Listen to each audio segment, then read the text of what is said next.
Bonjour à tous. Récemment, on a vu dans toute la partie extraction, transformation et chargement de données, on a créé une table de date, on a désactivé la hiérarchie de date et on l'a marqué comme étant table de date. Maintenant, on va rentrer dans la partie modélisation. Et avant cela, je vais t'expliquer la différence entre une table de fait et une table de dimension. Puis, on va faire le lien avec le dataset car sales pour rendre tout ça cohérent. Parce que la question qui revient souvent, c'est quelles sont les tables qui contiennent vraiment les données à analyser et quelles sont celles qui servent seulement à apporter du contexte. On va commencer par la table de fait. La table de fait, c'est la table qui contient les éléments qu'on veut analyser.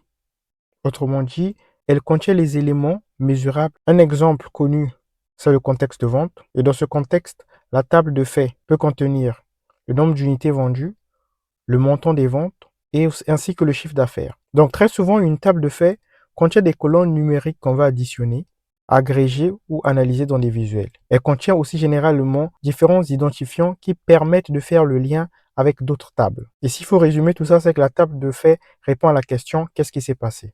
Maintenant, si on passe à la table de dimension ne contient pas les mesures principales. Elle contient plutôt les informations qui permettent de décrire, classer ou segmenter les données de la table de fait. Donc une dimension peut représenter le temps, le produit, le client, le pays, le magasin. On sera capable, grâce à la table de dimension, de répondre à des questions comme à quelle date, quel produit, donc on a tout ce qui concerne le produit, quel pays, chez quel vendeur. Si la table de fait contient les chiffres, la table de dimension apporte un contexte autour de ces chiffres.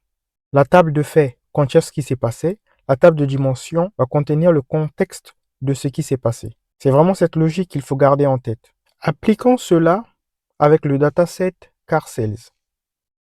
Dans ce dataset, on a la table principale que l'on analyse, qui est la table revenu. Cette table revenu est la table de fait. Pourquoi? Parce que c'est elle qui contient les données que l'on veut analyser. Par exemple, les unités vendues et le revenu généré. Et dans cette table, on retrouve aussi des colonnes comme Dealer ID, Model ID et Branch ID. Ces colonnes ne sont pas là par hasard. Elles servent à relier la table revenu aux autres tables du modèle. Donc ici, la table revenu nous donne l'information principale, combien a été vendu pour quel montant. Autour de la table revenu, on retrouve plusieurs tables qui jouent le rôle de dimension. La table dealer est une dimension car elle permet de savoir quel concessionnaire est concerné par la vente. La table branch est également une dimension. Elle permet d'identifier la branche ou la succursale liée à la vente. On a aussi la table product qui est la table liée au véhicule. Donc dans ce dataset, on a bien revenu au centre comme table de fait et les tables de dimension donnent le sens de cette mesure. Si cette vidéo t'a aidé à mieux comprendre la différence entre une table de fait et une table de dimension,